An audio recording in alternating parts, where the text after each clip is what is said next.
One of the most important body parts on your body, one of the most important functions is probably the one you're neglecting, and it's taking away from your gains. It's true. If you're not training and strengthening your grip and your forearms, you're affecting your aesthetics, but you're also affecting the development of the rest of your body. We're going to talk about how to develop a crushing grip and muscular forearms. Is this how we're going to get down today? Let's do it. Just a shot across the bow right out the gates over here. You know I talked about this on the walk right now, you prick. You did, dude. Took a walk earlier today, and I was just telling the guys how, first time in my life, I actually don't feel like I have really good grip strength. Yeah. I mean, for the longest time, I felt that was like a strength of mine, and I've watched that atrophy, and so we're just going to dig. This is all about you, Adam. No, this is an area that, it's funny too, because you look at muscle activation studies, and a weak grip actually affects activation up the kinetic chain, the shoulders, the back. And the funny thing is that your hands are actually, they're designed to be incredibly strong. They should be able to follow and match the rest of your body. But because I guess it's not a glorious body part or whatever, we tend to neglect it. And there's a lot of tools even that encourage neglecting. And it's funny when you look at, like, for aesthetics, everybody's interested in aesthetics, right? How good I look. When you look at, especially for men, when women talk about like body parts on a man that stands out, they will almost always mention hands and forearms. They'll almost always mention those things. And yet you rarely ever see anybody training these, which is sad because when your hands get stronger, everything gets you feel this across the board in all of your lifts. And it's not a hard area to train, but I don't think a lot of people know what to do for them. Do you think that you need a lot of specific training, or do you think just training without a lot of these aids and tools that we have out there is enough? Well, that's a good start. But just like the rest of your body, like it would be like saying I'm not going to train my calves because I walk a lot. It would be like saying that. Training your grip and your forearm makes a huge difference. I don't know if I would. I think I would challenge that. When you deadlift and lat pull down and row and you are gripping, grabbing, there's a major isometric contraction happening. Yep. Which walking is nowhere near like that. Yeah. I think that's a little bit. That's a good point. But my point is that would be more closely saying just because I use my arms at work in the computer, I expect my forearms. Or I don't train my biceps, even though I do a lot of back. How about that, right? Or I do a lot of pressing movements, so I don't train my triceps. But the truth is, if you train your forearms and your grip, they'll get a lot stronger, even if you don't use aids like that. Because the reason why I bring that up is I went through phases as a kid of like forearms being like a focus where I trained them really hard. The best results I ever seen in my forearms was actually when I got into really heavy lifting deadlifts. Yeah. Like I never really lifted heavy deadlifting. Well, that for sure will do it. And that gave me as much, if not more, gains than even all these like isolation exercises that I was doing for my forearms as a 20-something-year-old. Now, I'm sure there's some carryover that I'm older and I've been training for a long time, and so I've got more benefits. But it'd be interesting to see head-to-head, 20-year-old kid wants to develop forearms. You send one kid on the path of, doing some of these isolation forearm exercises during the week. The other kid, you just encourage, get heavy deadlift and don't use straps. Report back to me and tell me where you're. The compound lift, but then the third person I'd add in there is someone who does the heavy both. Deadlifts plus abs. Okay, Yeah, that's some fair. of that stuff. That's fair. But in the real world, your hands are what connect you to the world. So when your hands are not strong, then it doesn't matter how strong the rest of you is because your hands can't connect you to that. And having done obviously strength training is the main thing I've done most of my life in terms of activity. But I've done things like judo, jiu-jitsu, wrestling, a little bit of boxing. And let me tell you, you wrestle or grapple with someone that has strong hands, it's a big difference. It makes a big difference in their ability to manipulate you and put you where they want. But I want to talk about like the tips to building this, and then I'm going to give an example of what a program would look like for forearms and grip. So number one, now this is something that I learned from observing blue-collar workers, but also from arm wrestlers. Arm wrestlers, I would say, are probably the strength athletes that train their hands and their grips the most. And that is to do daily practice movements. And this is very easy. You could get yourself on Amazon a very inexpensive gripper. And now it's important you get one that's not intense, because the intense workouts happen later. But you get one that's relatively easy, and then throughout the day you squeeze it 10 or 15 times. Not high intensity, moderate intensity at most.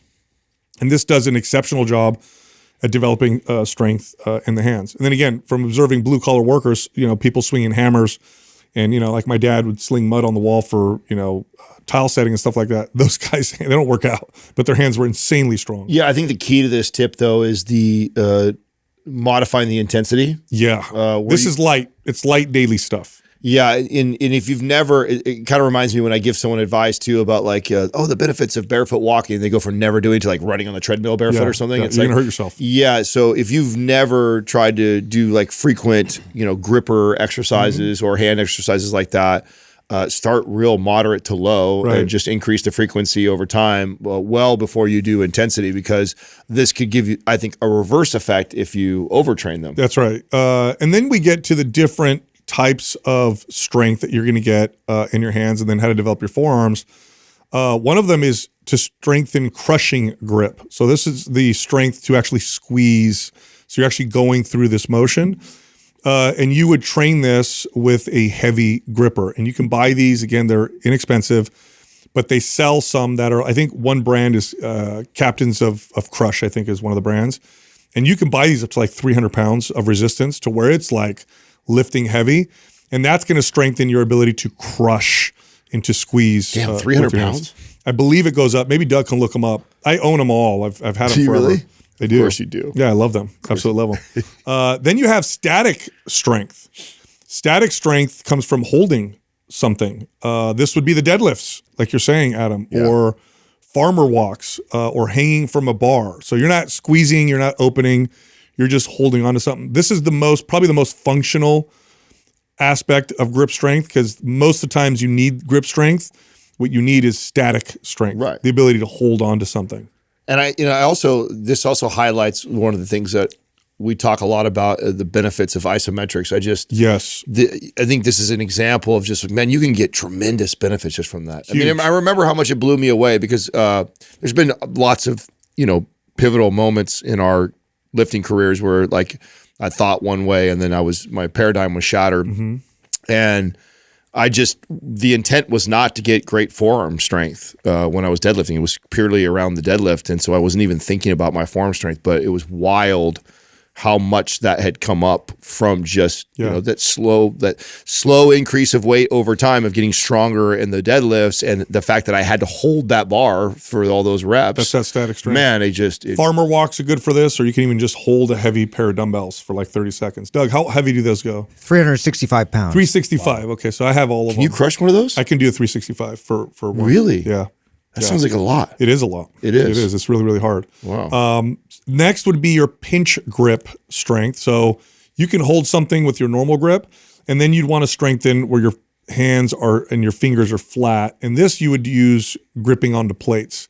And I learned this from an old book.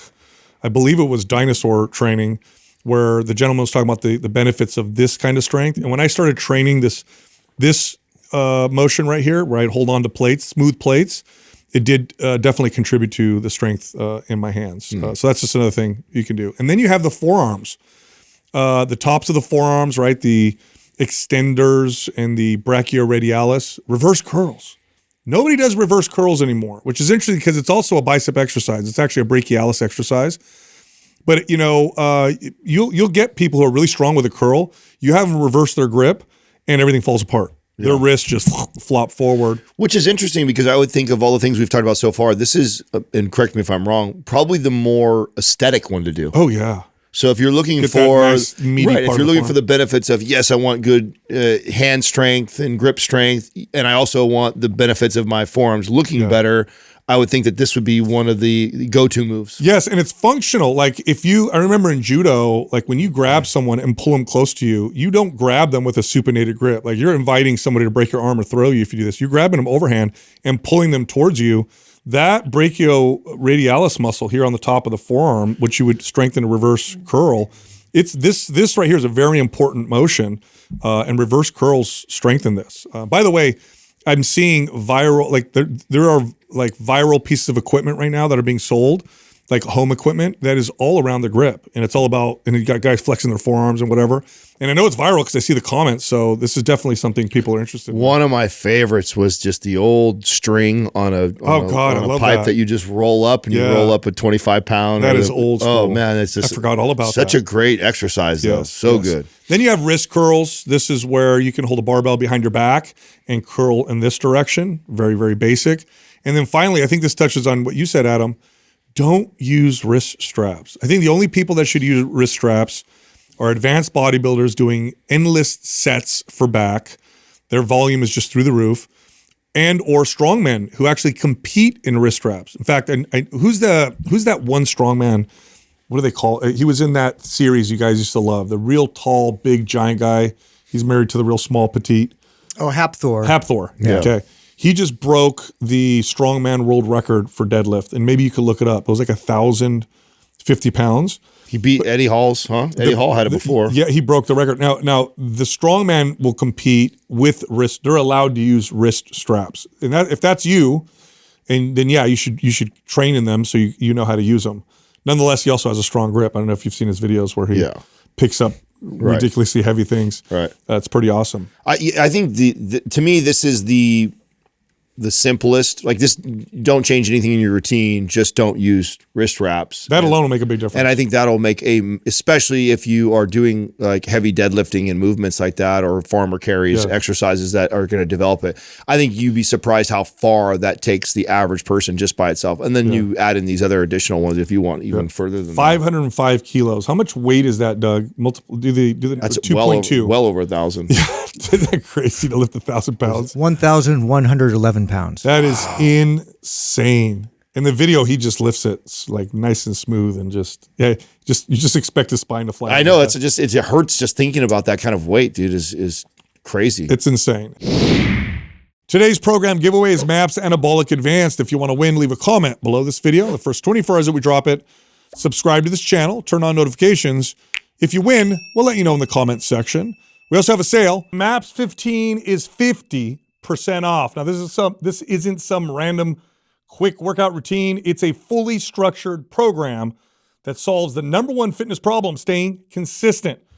With MAPS 15, you'll get short 15-minute daily workouts that you can stick to.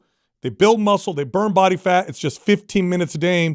Head over to mindpumpmedia.com/MAPS-15-minutes and use the code MUSCLE50 at checkout for the 50% off. Back to the show. What does a routine look like for something like this? Monday, and I'll give you a good 3-day-a-week routine. Monday, you would do 3 sets with the heavy gripper at a relatively high intensity. Wednesday, you would do where you would hold heavy dumbbells for 30 seconds in both hands for 3 sets. Friday, you do some wrist curls for 1 set, reverse curls for a set. And then in between, on the days off, you mess around with your gripper at a low intensity. In 30 to 60 days, you will dramatically increase the strength of your grip and the way your forearms look. They do respond. They are muscles, like the muscles in the rest of your body, and they definitely will respond. Yep. So I got to get to the elephant or the horse in the room. You call me an elephant? Yeah. I know everybody's wondering, like, dude, Justin just got way more handsome and young. We gave him too many peptides. What happened, dude? Yeah, this is a commercial. Longevity peptides? Yeah. Oh my God. You got to back down. No, so we fired Justin. That's not what happened. Justin had to leave for emergency. Everything's okay. Yeah. But Kyle is our head trainer. This would be a fun time to, typically we would reschedule or cancel, for something like this. And we thought, this would be a fun time to bring Kyle in. Those of you that have seen him on the Elite Trainer Academy podcast that we recently started. He's the host of that new podcast that we launched.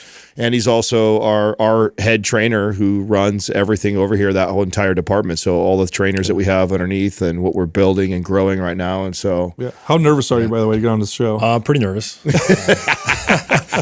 It's I'm telling you guys, like, man, get in front of the cameras, all the lights and everything is like pretty nerve wracking for even just the little podcast that we're starting now, which is like, gets maybe 1,000, 2,000 views. which is a lot, dude. Yeah. 1,000 Well, is it is. Yeah. You're telling me, I know. But this is millions of But people. no, this is very different. It's very different. This is a way bigger deal if you fuck it up. No, I'm just kidding. No. So, Hey, you had this, I We gotta- go ahead. you have to talk about that because one of the things that drives me crazy that I always have to respond to is I know that what you're gonna say. everybody is like, bring the wives on. Everyone was, and, knew you were going and Katrina's just like, fuck no. Yeah, dude. She's like, and she just knows, like, I don't want anything to do with that. And I remember how long it took me to ignore all the cameras, lights, and all the stuff while you do this and just pretend like you're not talking to a bunch of people. It's weird. And it's weird how quickly that can change from just walking in the door and then sitting here. And it's a different feeling. let's talk about your history a little bit, Kyle. When were you born? No, I'm just kidding. How long have you started with us? How long ago? How long has it been now? I think it's been 3.5 or so. About 3.5 years. And you started, now you were a fan of the show. Yep. Started here, and you did not start in fitness. No. Yeah, he was working before us though. He worked in gyms. You were a trainer before. Yeah. Well, so I've worked in gyms since I was like 16. Second job I ever had. I had one job in a restaurant, and I was like, I'm never doing that. Oh, I didn't know that. Yeah, I bust Waiter? tables. Oh, bust tables. You didn't even make it to 16. waiter. No, I didn't. I You're like- literally like 3 months. It was like 3 months, and I was looking for a different job. I had a buddy that was working in a big box gym, and he's like, I can talk to the manager, get you a spot, see if we're hiring. And I was in the middle of a workout one day. Manager comes up to me, asks if I want a job. I went and interviewed with her in the middle of the workout, and been in gyms ever since then. That's awesome. Did you start as a trainer or did you do like front desk first? No, I mean, when you're 16, I don't think you can be a trainer I think at that 18 age. is a minimum. Yeah. So I did front desk stuff for a while. Actually worked like overnight shifts for a really long time. Oh, wow. Don't recommend that at 16 years old. And then, as soon as I could, I got my certification, started training people. So you started here, but you essentially were an intern, and you did like editing for us and stuff. I did video editing. So, all the edits on the YouTube, all that stuff. That was me for a little while. Not my favorite thing, not my forte. Definitely not my You did strength. well. You remember what you said in the interview though? I remember, just to get a job, you were willing to do anything. Yeah. Yeah. I mean, it was super random. Like it wasn't even, I don't even think you guys were like officially hiring or anything. I was working as a trainer. I was in a spot where I was trying to figure out what direction I wanted to go. All my friends were in school. I was trying to decide if I wanted to go to school or not. I was enrolled in some classes, and I actually shot Doug a DM one day, just said like, I love the show. I've been a fan for years. It's, influenced the direction that I've gone, and I want to keep going in this direction, I think. And so then I asked if you guys had any spots opening, and Doug said, well, we have, we're looking for a video editing apprentice. And I said, I don't know anything about video editing, but I can learn. And then literally like, a week or two later, I was out here interning. Yeah, that's My, awesome. my favorite part of that story for the young people that are listening to this podcast is just that, at least I think good leaders, good owners, will know to look for character in somebody opposed of like technically a skill set like Character that. is the most It important. took me a long time to figure that out. I hired incorrectly for a long time. Same. I mean, early 20s when I was thrust into the lead. Resume hiring. Yeah, resume. I was like, oh my God, he's got 6 national certs and this and that, and hired. Before I didn't have to do an interview, hired, and just like terrible, right? Versus the young kid who's like, I'll do whatever it takes. You teach me, I'll learn. I'll work long hours. I'll take the crap. Like that attitude, that character, I can almost do anything with. And I think, you exemplify that and, came over with this attitude of, and also moving over states. So it's not like you're up the road, like you completely uprooted your life. We didn't pay you. You weren't making any money. You figured, and in the Bay Area to do that, it's expensive to do that. You didn't complain and say, I need this, I need that. It was like, I'm going to come over here, see where this opportunity takes me. And it was pretty early. The things I'll tell you, what I'll tell the audience, what I noticed early on was, here's this young kid. At this time we have, I don't know how many editors and stuff we have working for us, probably 5 or so, give or take. I think it was just Andrew and Gio at the time, actually. Andrew, Gio, you, Yeah. and that was it. Why did I feel like there was another intern? We added more after that. After Dylan came shortly after. Okay, so shortly after was that. So, but at one point there was like 5 editors or so that you were working with, and we have them all on like we have different threads for different departments. We have in our text message, and I quickly saw how much respect that he got from his peers. Even though he had the least experience in the area, you could tell that the other people that work with him gave him a lot of respect. And then I started catching him doing things where I knew there was something that he did, and then I would ask the group, and he would always defer. He'd give the credit to someone else. He'd give the credit to someone else. And like right away, I remember telling the guys like, hey, this kid's he's going to be good. He's going to be a leader, because it's not natural to do that. No. It's natural and not a bad thing to want the credit for something that you deserve, as you should. But I remember seeing that early on. And then I remember telling the guys that we need to make room for him to take a leadership role. So this is before we'd even started really building a training department. And I said, we have to give him this opportunity, because he's the type of person that if he's going to keep growing, whether we like it or not, if we don't create an opportunity for him to grow within this company, he will seek it somewhere else. Someone like that needs that. And so we really shook up a lot of positions, let go of some people, moved people around, and just said, okay, I think you could start helping us build this department. Now we got this training department. What's the goal? Do you have like a big vision for the training department that you want? Yeah, I mean, of course, it's shifted in the last 10 months or however long we've been doing it. I remember I had a conversation with Cole at the beginning of the year. Cole's one of our other trainers here. At the time, I think it was just him. I can't remember if Marcelo had been here at this point or not, but we had a conversation, and it was like, hey, this year, like, let's shoot for, I think it was 200 or 250 clients, like people that we're going to just change their lives. Like 250 people that we're just going to come in and have a positive influence on their lives. And then that happened quick. Very fast. Yeah, very fast. Now we've got 4 full-time trainers, 3 on the way, a couple more down the pipeline right now. Yeah. And we've got hundreds of clients right now. One thing I like is that they're trying to set the standard. Yeah. There really is no like ultimate standard of what like a great trainer or training department looks like.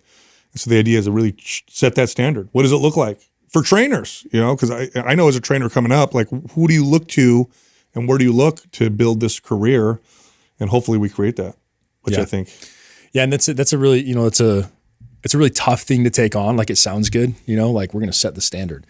But that's a daily conversation, with me and the trainers. Like, what does it actually look like? What does it actually look like to set the standard? Because obviously there is no standard, so we don't have anything to look to say like, to gauge how well we're doing with that. But I think we're doing a pretty good job. Yeah, we are. We're not doing bad. You're doing pretty good.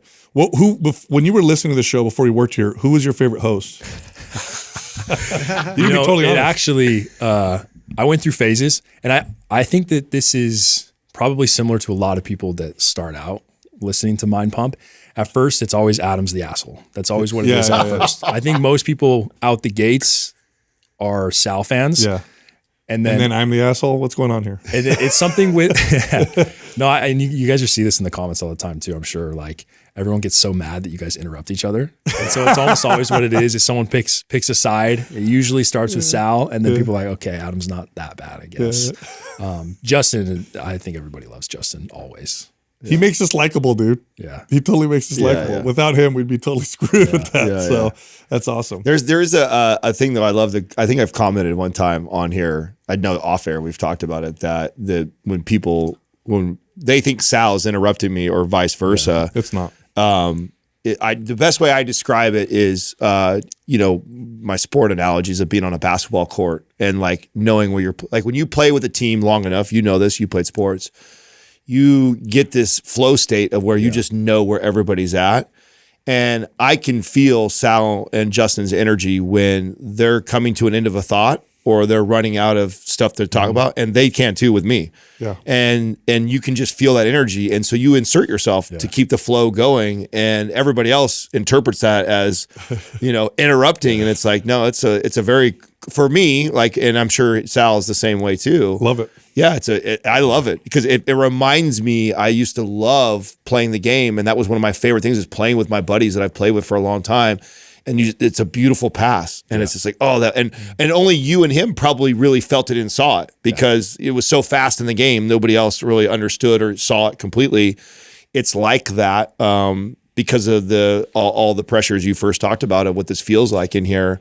And it's just, I have so many examples of that, but one of my favorites is actually a funny story. Adam and I, we went to, I don't remember where we went to do this it was podcast. Luke's story. Was it his? Yeah, Luke's story. And Adam gets asked the question, and he's on this great thought. And then he starts to cough a little bit. He's like coughing, and I just take over the thought. Now, at the end of it, I knew what happened. And I look at Adam like, you lost your train of thought, didn't you? He's like, yeah. He started coughing, let me take over the rest of it. But you can't tell. You couldn't tell when you listen to it. Yeah, So. I mean, it's so funny because people will like defend you guys. People are like let Sal finish the thought. Like, it's so funny. The thought's done So now, already. okay, so since he asked you that, I'm more curious about, since you've worked here, your relationship with everybody. So am I still the? Am I still the? That is actually a really good question. And people ask me this all the time too. It's kind of funny, you know, like I'm developing my own little fan club. Are you really? Hey, someone recognized you the other day. Who was it that told me? I think it was Cole. Said someone came up to you and said, Someone, yeah, that has happened to me, which was really weird. Really weird. I was out. I was pretty close to here. So I don't know, maybe they knew kind of where the studio was at. So they knew, like, you know, they were already thinking Mind Pump maybe. But yeah, someone recognized me out here a few weeks ago. It was super strange. "It's well." But yeah, so people ask me this all the time, and like, it's really, I'm in a really unique, cool position because I get to learn things from each of you, and I get to pick up on like the strengths from each of you, which is like, of all the things that I've gotten out of working here, like that's my favorite. Like that's the coolest thing for me is you each have strengths, and so I get to learn and like just, you know, I get to pick your brain and I get to like develop those things in myself that I see as like your guys' strengths. So that's by far one of the coolest things here. That's awesome. All right, I asked you to. Asked you. So I'm still an last asshole. minute. Is what you're saying? How to be an asshole. I was trying to get into transition out of that. Like, you know, Adam was originally this, but not so much now. Nope. No. So we asked you last minute to pop on, and I said, hey, do you have any topics or anything you want? You brought food labels. What did you learn about food labels that you wanted to? Oh, I just thought this was really interesting. This was a new study that came out, and it's nothing that we don't already know. Obviously, you know, you guys talk about on the podcast all the time of like food labels being inaccurate. Yeah. But there was a recent study that showed specifically protein on food labels to be inaccurate. Really? Yeah, I think it was somewhere in the range of like 5 to 20% or something. That's a big range. It's exaggerated, right? Exaggerated. Okay, so why this is so interesting to me, okay, is that we've known for a long time that they give them the leeway of 20% off, right? That's the FDA max. gives them that leeway. And I've said for the longest time, it's in their best interest because people know that you know, or most people are trying to choose choices. If you're paying attention to calories, a food that says it's a lower calorie and tastes good is appealing to you. So it's going to be in the company's best interest to exaggerate that, to underestimate underestimate that. But because we know protein is becoming so popular, so this is what is interesting to me, is they're probably lowballing the calories but highballing the protein. Yep. So you're probably eating way more calories than you think and less of the good thing that you think you're getting after it on most of these labels, which makes it even worse. What they would do, because people are a little apprehensive with fat and maybe carbs, is they'll underreport those and overreport the protein, which this is another plus for Whole Foods. You weigh a potato or a chicken breast, that's what it has. You buy a packaged meal and the calories are off by 20%, like do the math. If your goal is to hit 2,000 calories a day, that means you could be off by 200 calories or 400 calories. 400 Yeah, calories. 400 calories. 400 calories. So 200 calories puts you at a deficit. Meanwhile, you're eating 2,400 calories, which puts you at no deficit. And then you're wondering what the hell's going on. Right. Why am I not losing any body fat? And then fat? to add, you know, injury to insult there, it's hard for most people to even hit their protein intake. And so you're eating a lot of this stuff that's packaged or processed that tells you this is 20 grams, this is 40 grams, and it's off and it's overestimated. So then you're missing your protein intake it's just... It's so funny too. Like most of the protein bars you see at like a gas station and stuff, it's like they're already borderline even being considered a protein supplement with the protein they claim is in there. Yeah. So now it's even less. No. I know it'd be interesting to see. I'd have to look at the study, like what kind of foods they pulled from, and if that included shakes and bars and stuff in there. Some of the worst offenders that I've seen studies on are because they're in the business. Supplements. I mean, they're really in the bit. Like if you're buying a protein bar or shake, it is a person who's reading the label. You know Well, that? you remember the whole controversy around amino acid spiking. So when a company is getting tested for protein content, what they don't do is test all the amino acids. What they'll do is they'll test key amino acids, because we know if we get 2 grams of leucine, then that correlates to 20 grams of protein or something like that. So what companies were doing, there was a protein powder company that did this. It wasn't even a bar. It was just pure protein powder, is they'd spike it with amino acids, which is way cheaper. So when it got tested, they're like, oh yeah, it's 40 grams of protein per serving. Yeah. Somebody went back, tested them again, and said, it's like 20 or 15. And people were getting totally screwed. Yeah. So what they mentioned in this study is that most of these food labels supposedly are using, I think, nitrogen content. Yeah. That's like how they're measuring it. So I think the recommendation was like actually measuring the full like amino acid profile. Wow. Speaking of supplements, I pulled up and I saved them. Some studies on Shilajit, which is still blowing up. Shilajit is still blowing up, and I brought up specifically Shilajit for health for men. Really interesting. Check this out. Male reproductive health. There was a 2010 study of 60 infertile men. So these are men with low enough sperm counts where they're considered infertile. They gave them 100 milligrams of Shilajit twice a day for 90 days. In 60% of them, there was a dramatic increase in sperm count and sperm motility in 12%. So Shilajit, 100 milligrams a day? just 100 milligrams twice a day, 200 milligrams a So day. 200 milligrams. Doug, how much is in a serving of you got Shilajit right in front of you. What's the... The Organifi gummies. What is that? 250 milligrams. Oh. There you go. And that's Prima V. That's like the high quality Shilajit. Here's another one. A 2019 study of 63 men found that 8 weeks of Shilajit supplementation reduced fatigue-induced declines in muscular strength and lowered levels of a marker of collagen breakdown. In other words, it helped with recovery. There was also an animal study that showed it reduced chronic fatigue syndrome. And then there's others that show increases in testosterone. There was a 2016 randomized double-blind study. So this is like gold standard of healthy men between the ages of 45 to 55, 250 milligrams of purified Shilajit, like the one that's in Organifi, same dose, for 90 days, significantly increased total testosterone, free testosterone, and DHEA levels with no significant changes in gonadotropic hormones like LH and FSH. So it's one of the few testosterone boosters that works on healthy men. Most of them only work if your testosterone's... Buyer beware, though. I mean, this is like you're seeing they're popping up everywhere. Look, Prima V, that's the one that you can trust. That's Or the source shop that you can Organifi. Well, Organifi uses Prima V. Yeah. They source them from the real Himalayan Shilajit that's standardized. Have you guys ever tried other brands of Shilajit? Disgusting. Disgusting. Terrible. Yeah. I know. it's terrible. I mean, Organifi has always been so good. Like I mean, let's be honest. That's one of the things that how we got connected was none of us have ever liked the taste of a vegan protein powder ever. Vegan protein powders are normally dog shit. It's like and Organifi was grass. at first I was like, this is actually really good for Not bad. Yeah, especially you can't compare it to whey. I think that like when you're comparing a vegan protein powder, you have to compare it to other vegan protein powders. Nobody compares to Organifi as far as the taste goes, and they've been that way with all. They've done such a good job. Drew's done such a good job with all their products actually tasting good. Are you? So you've tried straight Shilajit. Are you like a supplement guy? Have you tried a lot of weird supplements? I'd say I'm a supplement guy. I'm not like... So I'm not on your level, but Good. I'll try things that you give me. That's one of my favorite games to play. Sal just hands me a couple of pills, says, take these. He's got that power over all of us, bro. I trust him. He gave it to me. He's like, must be okay. Oh God! Back in the day, I was just talking. We were joking with Doug because we were teasing Doug about like stuff you could buy in the back of comic books back in the day when he was a kid, like X-ray glasses, which were fake or whatever. I remember Muscle magazines, and in the back of Muscle magazines, they would always have these ads for like weird exotic supplements, and they would always position them like, oh, this is some secret. They would put like Soviet stuff. Put like a needle on it. Yeah. They'd have all these names that rhyme with like real testosterone stuff. Dude. Yeah. I tried so many different banned from crazy, so many states. Like they would have all kinds of stuff like that. One time I spent of my own money, and this is this has to be, let's see, if I'm 16, so I think it's 1995 or 96.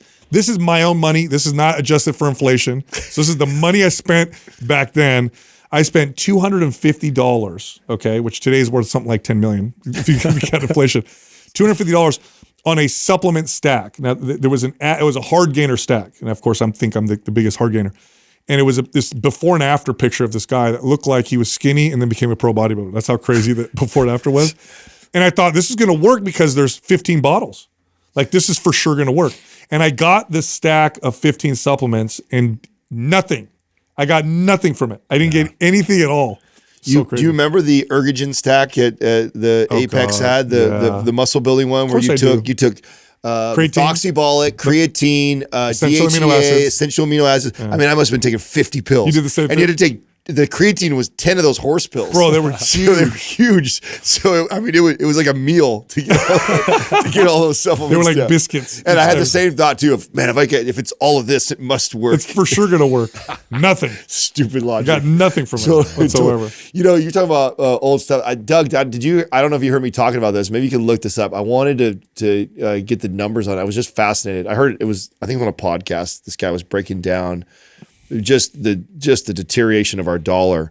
And it was like 1974, 1975. Look at what the minimum wage was, and then look at what the price of gold was, and then take that ratio to today's minimum wage to what gold compared to gold. Yeah, and it was so. Our money has lost so much value. So basically the math on it was, what minimum wage was. I don't know what it was, but it was really, really low, right? It was a couple bucks. I don't remember what it was exactly in the mid 70s. But it was a couple bucks, and in relation to gold, okay. So for if our minimum wage would have just kept pace to the gold standard of what it was back then, minimum wage should be roughly around $320,000 a year salary for somebody. Now that's not that. By the way, for people who are like, yeah, that's what no. That doesn't mean that minimum wage should cost that much. What that's pointing to is how much our money has been devalued. Yes. It's been devalued so much that gold to dollar ratio has just completely become totally distorted. I mean, I knew it was bad, but that puts it in a whole nother perspective. Oh, dude, it's crazy. And also makes it like, no wonder it's so difficult. You think about this, you have two little ones that are coming up. I mean, you have two that are entering in the workforce real soon here, and then you have two really young ones. Like, I'm under the belief that the what it's going to look like, you're going to have to, as a parent, have a house that you already bought or put a down payment for your kid in order to probably guarantee that your kid could even have a house. I had this good conversation. So I had this debate with my cousins the other day. So there's a lot of things that have countered the devaluing of the dollar, like increased efficiency.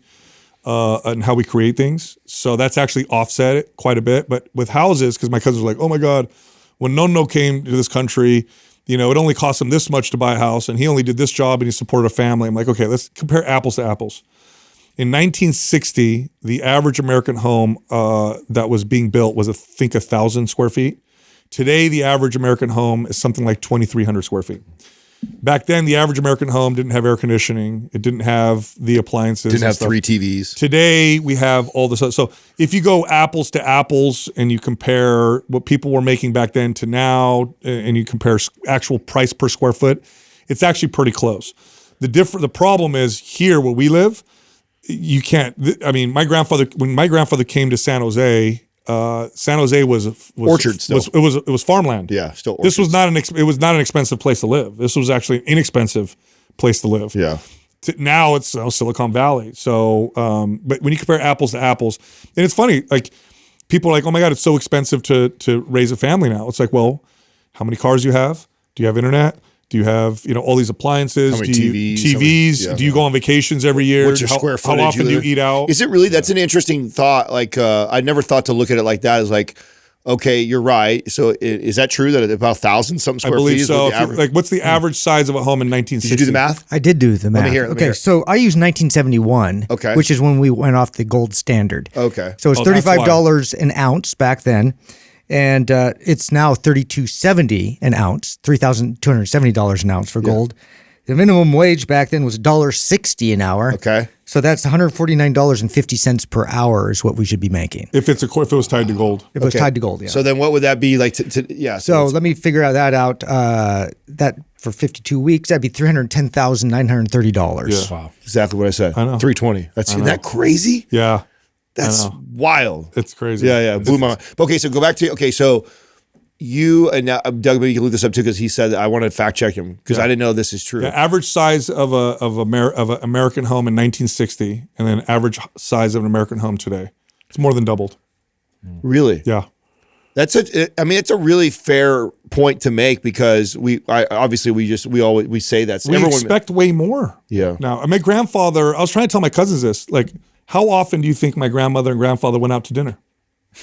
Never. Right.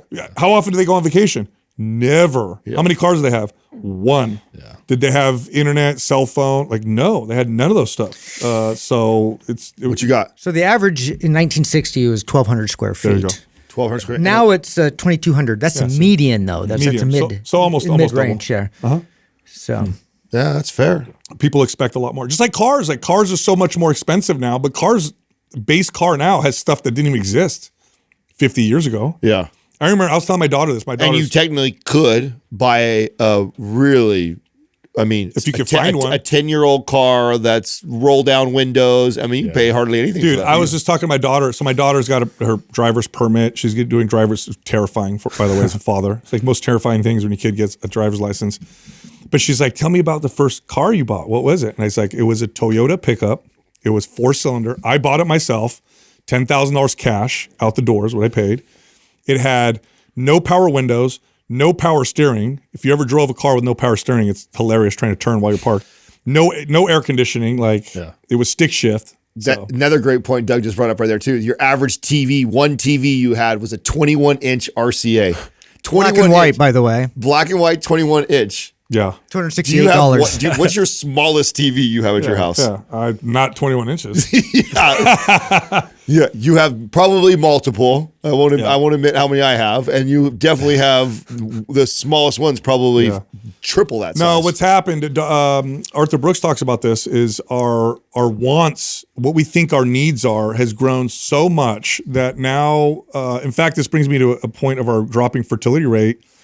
Our fertility rate is plummeting, and a lot of people are like, "Oh, it's because it's so expensive to live, and that's the reason why." That's not the reason why. Not the reason why at all. I don't think anybody would trade living today versus living in 1950. Way more difficult back then. It has nothing to do with the cost of living. We think we need all this other stuff, which we don't. It has everything to do with people are becoming more and more self-centered and self-focused. In 1950. People expected to raise a family and they expected to sacrifice their time. And I'm a dad and I'm a mom. Now it's like, I don't got time for myself and I'm so busy. And how can I do all these other things that I want to do? I have all these, I have these kids and it's like, it's just different. Okay. So challenging question for you then, back to what I was kind of alluding to, which is, are we going to have to put a down payment or pay for our kid's house? And do you do that, or do you teach the lesson you're talking about right now that, honey, you need to want less? Yeah. What do you say? Yeah, no, the want less is going to give them way more returns for their whole life rather than me buying and setting them up. Now, I'm not going to say I'm not going to leave them with something or help them out. I'm way better off than my parents were. My dad was a poor immigrant. So, God bless them. They couldn't pay for my college. I had to buy my own car. So I'll help them out. But yeah, if you raise your kids to not feel like they need so much, I think that's a great lesson. I think it's a great lesson for everybody, to learn. Yeah, I can't help but think right now, even as crazy it is right here, if you just went to Gilroy, which is, 30 minutes south, and bought 1,000 square foot apartment, it's probably not that crazy. No. Yeah. But there's places in the country where it's still pretty damn inexpensive. Mm-hmm. It's just we live in an expensive ass. That's right. So that's I'm just defending your point even more that like we have, yes, we've devalued the dollar. Yes, all those things are true, and it's gotten crazy. But it seems so much crazier because our expectations have grown so much more too. And it's so totally, true. No, it's true. Totally. All right, I got another question for you guys that I'd love, and I already know the answer. But let's say, I saw there's this guy, Stephen Meyer. I think I'm saying his name right. He's he's a PhD, very smart guy. He makes an argument for intelligent design or theism, right? That there's a God, right? And he goes through and breaks down the odds of things. And he gives this example I think is so great. If we all somehow flew to Mars and we landed there and we saw a computer on Mars, would you think to yourself, wow, look at that. This happened by chance? Or would you think somebody made this computer? That's kind of a cool way to do it. Yeah. That's a cool way to do it. So I mean, I've always thought this way. I know. Especially the more, and I don't know if does this harken back because of I was raised in learning a lot of this stuff early on, or would this have been my core beliefs before? Like I question that, of course, my bias, but it does seem to me like the more you understand just even about nature, and I'm not even a big nature guy, like where I know that much, but just how synergistic everything is and almost magical how it all works together. Well, it's just like the chance of it all just kind of working like that is just, you can get the odds. So he actually broke this down. And if somebody showed this to me when I was an atheist, I think it would have gotten me to really open my mind. So trip off this, right? A minimally functioning biological system or a simple self-replicating molecule. Do you know what the odds are? Because you can calculate this. Actually, AI will do this for you. So not you, but like literally a molecule that can self-replicate. Super, super basic. What are the odds that would happen through the mutation process by chance? The number is a 1 followed by 60 zeros. In other words, 1 in a trillion, trillion, trillion, trillion, trillion, trillion. Wow. That this would happen. You want to know what the odds are that complex life would come out of all that? A 1 followed by 1,000 zeros. Jeez. AI literally says impossible. It would be impossible. Isn't that wild? And I like how AI is teaching me that. That's fascinating. It's crazy. It's like a tornado flying through a junkyard and assembling a supercomputer. Yeah. It's not going to happen. It just doesn't. Yeah, the idea of the landing on Mars and finding a computer and then none of us would. No scientist. Every scientist would be like, "There's aliens. Someone made this. There's no way this happened by chance." Yeah, that is kind of, and that's nowhere near as complex as the human. Not even close. Not even close. Yeah, I know. I love that kind of stuff. It's so Speaking good. of Mars, did you guys? I don't know how real this is, so maybe fact check me on this. But I saw that they're sending a young girl to Mars. What? And that she's not expected to return. No, I don't know if this can't be real, dude. What's up, Doug? I don't know what you're This sounds like reading a movie. there. No, You're taking Justin's position really seriously right now. That's something he would Here's say. a good conspiracy. Let's go. Damn, bro. Let's go. I love this. Let's see. Yeah, she's 12 years old. She was young. I mean, I think she was in her early 20s or something, and she's not expected to come back. Young girl to Mars. Not space, Doug. Mars. There's a big difference between the two. Doug's a Google champion. Google champion. I'm going to put a computer right over there so you can do it yourself.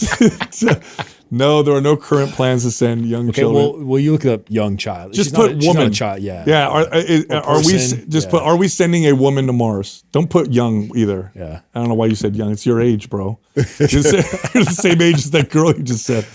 While no woman has been sent to Mars yet, several women are actively training and preparing for future Mars missions. One such woman is who is that? Who has dedicated her life NASA Blueberry to becoming so. You know what? So she's actually going to try and go. I think that might be what I saw. I don't know. So it sounds like there's not any official plans yet, but Dude, you know what's crazy about this? Looks like she's trying to go. If we send someone over there, they won't come back. Yeah, the time it takes, and just- how much you. And how would you get them back? How would you get them back? You don't have the fuel and the can't. stuff. You can't. yeah, Would that be okay? So here's what. I'll go with her. So You here's go with her? She is kind of cute. Yeah. so here's what. No, you'd be so bored, dude. Oh my god, you'd be so bored. You get an argument. Yeah. Nowhere to go. What? So the U.S. Rebelled from England, right? England comes over here, sets up these colonies. Eventually, we're like, we don't want you to tell us what to do. Like, is that what's going to happen on Mars? We're going to send people over there and send them instructions from Earth, and eventually they're going to be like, today's our Independence Day. We're our own planet. What are you going to do? What do you do I think about they'll it? be pretty dependent on the That's Earth, a good right? point. They'd be pretty Until they dependent. weren't. Yeah. Yeah, Just like the colonies here.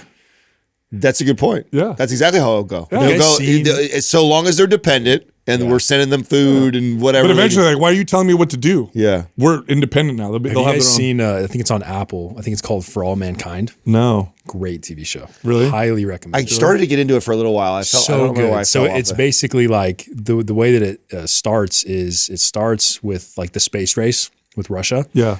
But then what happens is, it's obviously a hypothetical. What happens is Russia beats the U.S. to space, and then it like plays out how that would look. That's right. So then the next thing is like who can establish a base on Mars or on the moon, and then the next thing is who can get to Mars first. Great TV show. You guys know there's an international treaty, right, for the moon. No country is allowed to put a base on the moon. Wow. Yeah. The Soviets and America I signed mean, no that. one's been there anyways. Huh? No one's been there. Got to get there first before you build. Well, a base you know on why? it. Hey, think about it though. Think about the show. strategic advantage a country would have putting a base on the moon to launch, Yes. nukes from. Yeah. That would be Really good dramatic show. Oh, I want to watch that. Yeah, I started to watch. I can't remember why I fell off of it. You know why? Because it's science fiction, and Katrina's not into science fiction. Oh yeah. You gotta listen to your wife. Yeah, I mean, I do have to share the TV with her, or at least one of the TVs. What do the TVs do? Oh man. So hey, how do you feel about our trainers wearing Vuori as their? Oh, I love it. I love it. It's like this perfect.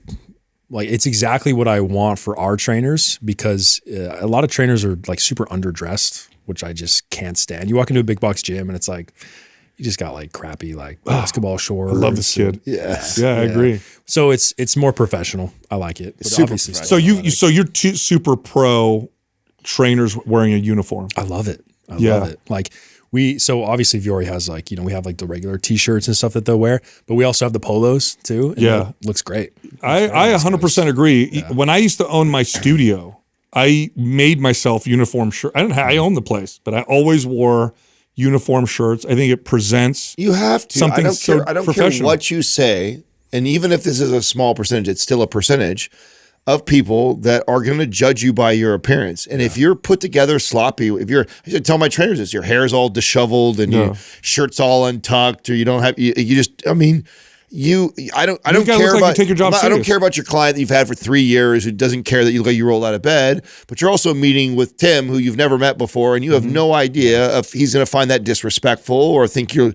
And then if you look that way, you're already. And it's not to say you can't talk your way out of that hole and still find a way, but like why start there? Yeah. Why not start with this profession that for sure nobody's going to judge you negatively for looking sharp and clean. It's just like why put yourself at a disadvantage of a job that's already really hard for people to have a lot of success in. They look good. I Start like with it. that. I like it. Especially, in this studio, it's like we have a really nice high-end looking studio. Like it's got to match. 100%. All right, I got another interesting take on supplements. Dr. Rhonda Patrick did a post. Oh, And for You the agree? first, and she made a really good case. She made a really, really good case on why it's maybe better or possibly better or probably better that instead of eating fish to get your omega-3s, it might be better to take the supplement.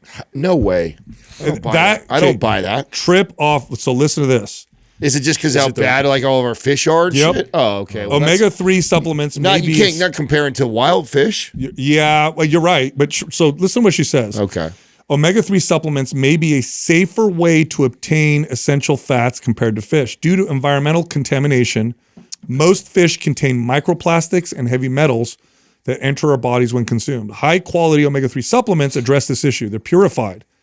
How wild is this? Interesting. Because they find that that a lot of these fish you find or buy, it's got microplastics. They're heavy. And look, you get omega-3s, great, but now you got microplastics. Now that's got to be in the farm. The worst. Yeah, I That's mean, the if you're worst. out in Alaska fishing and getting fish, You see the color difference in the two, like the farm to fresh. Oh yeah, they look different. They taste different. Do you know they add to farmed salmon? They add pink dye. So they look more like that, Really? and they still look awful. Yeah. That's And how they still bad they don't are. even look They're nice. so bad. They're so bad. They're dying it to look that way, and it still doesn't. You look know, right. I didn't know this, but I always ate farmed salmon. And the first time I ate wild caught salmon, I didn't realize it was salmon. I'm like, what is this? Because it so wasn't much better. It just wasn't the same. Farmed salmon is like, it's like half fat. It's like this fatty, super hyper fatty fish.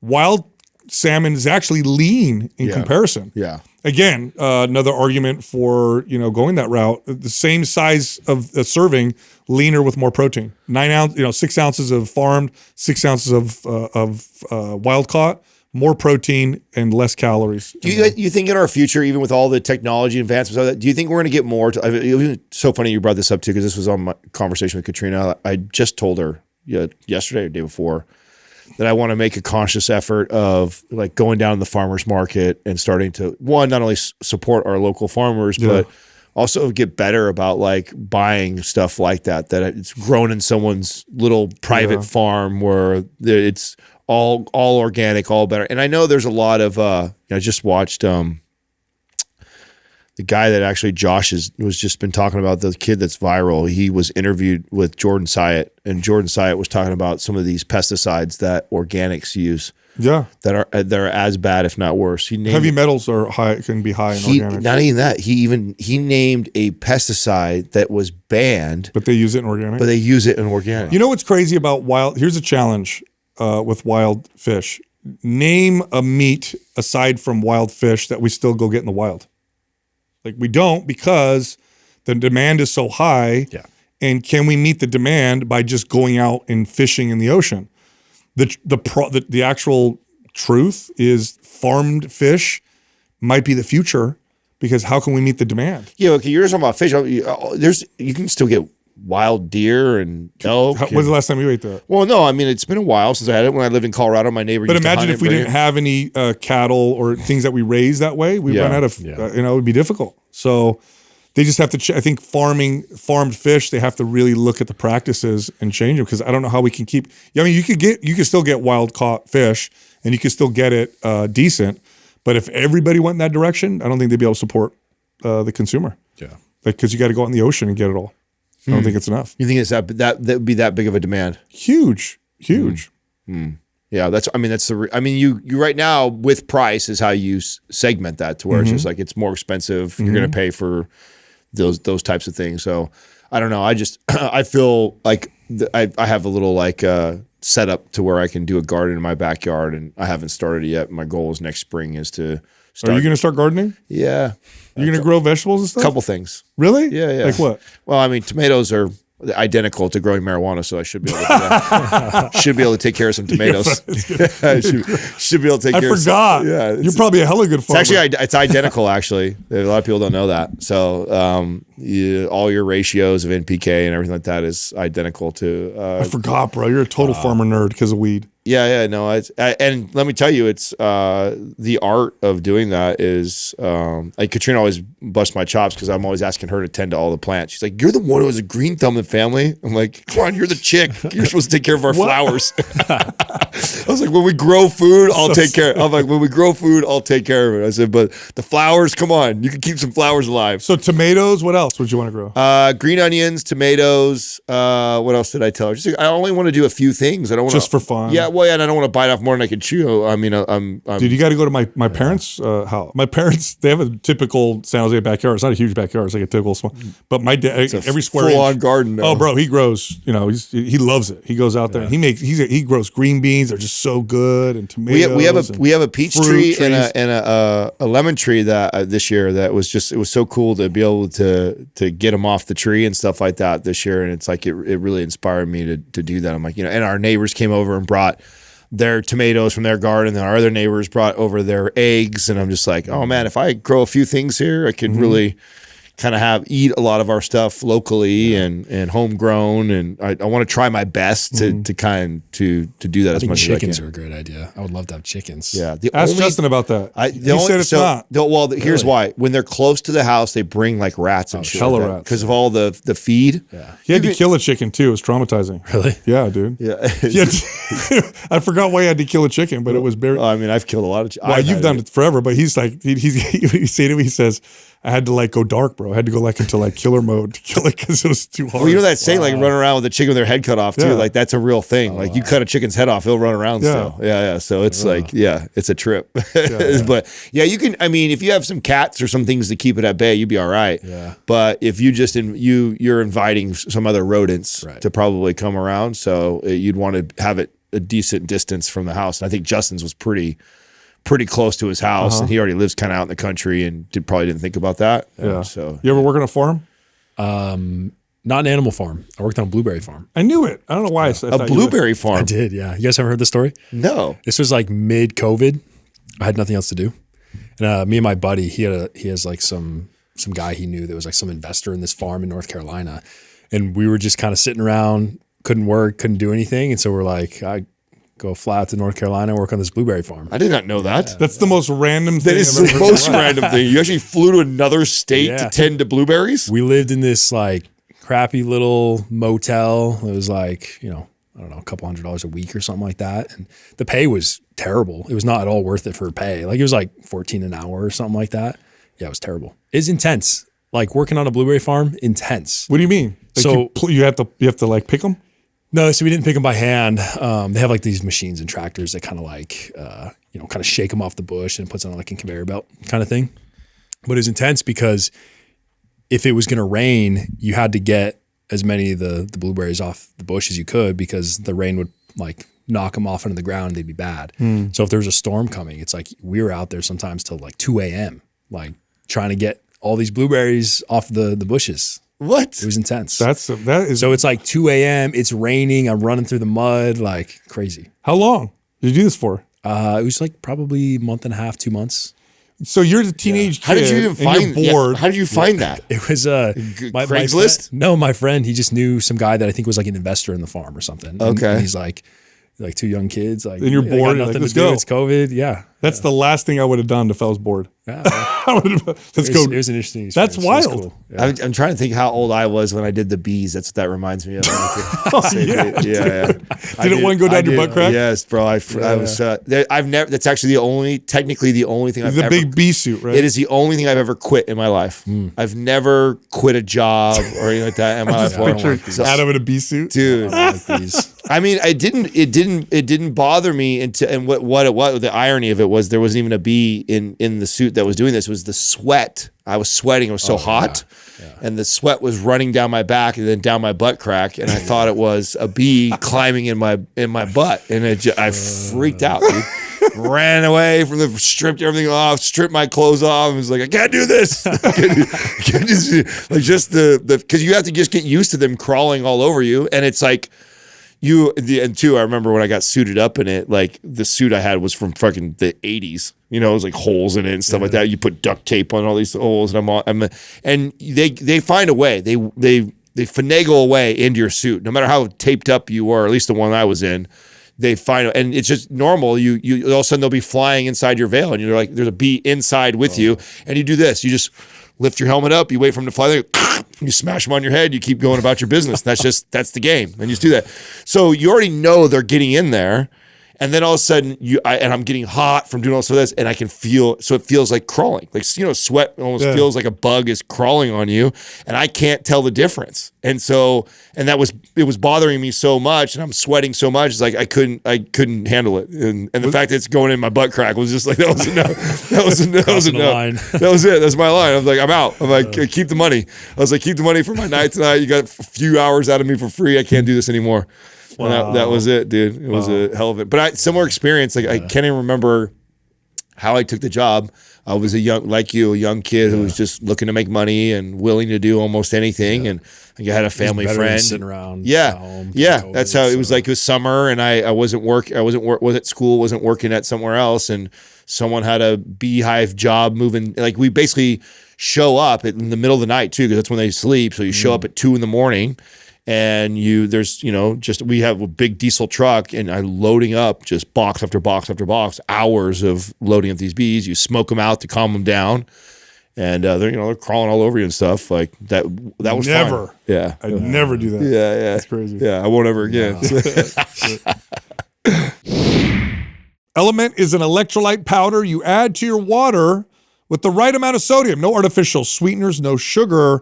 And it's got enough sodium. Most of them don't have enough sodium to make a difference. This one does. 1,000 milligrams per serving. Why is that important? You get better pumps, better performance. You feel better. If you need electrolytes, you should use Element. Go check them out. Go to drinklmnt.com/mindpump. On that link, you can get a free sample pack of their most popular drink mix flavors with any purchase. Here comes the show. This segment of the podcast is brought to you by Mind Pump Fitness Coaching. This is the #1 course that teaches trainers and coaches how to build sustainable 6-figure plus businesses and careers in fitness. Look, it's roundtable based, so you can hear Adam, Justin, and myself teaching you how to build a better business, get more leads, close more deals, close bigger deals, and be more effective trainers. By the way, our course is nationally recognized. In fact, it gives you 1.9 CEUs with or for your NASM certification. Find out more at mindpumpfitnesscoaching.com.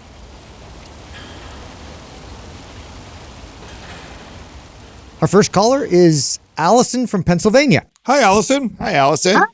Hi guys, how's it going? We're great. How are you? Hello. I am good. It's really nice to meet you, and thank you so much for having me on your show. You got it. How can we help you? Yeah, so let me give you a little backstory here. Throughout the majority of my childhood and adolescent years, I struggled really bad with obesity.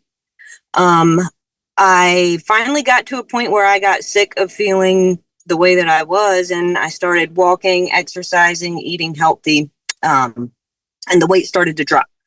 That eventually kind of transitioned into me taking on running, which I fell in love with, and I still love running, but it didn't really, like, my physique did not look the way that I wanted it to. So from there, I started incorporating weight training, and I saw a huge difference. But now I'm to a point where I'm like stuck and I'm not really progressing in either one of those categories. And I've never had any type of structured training, and I don't know where to go.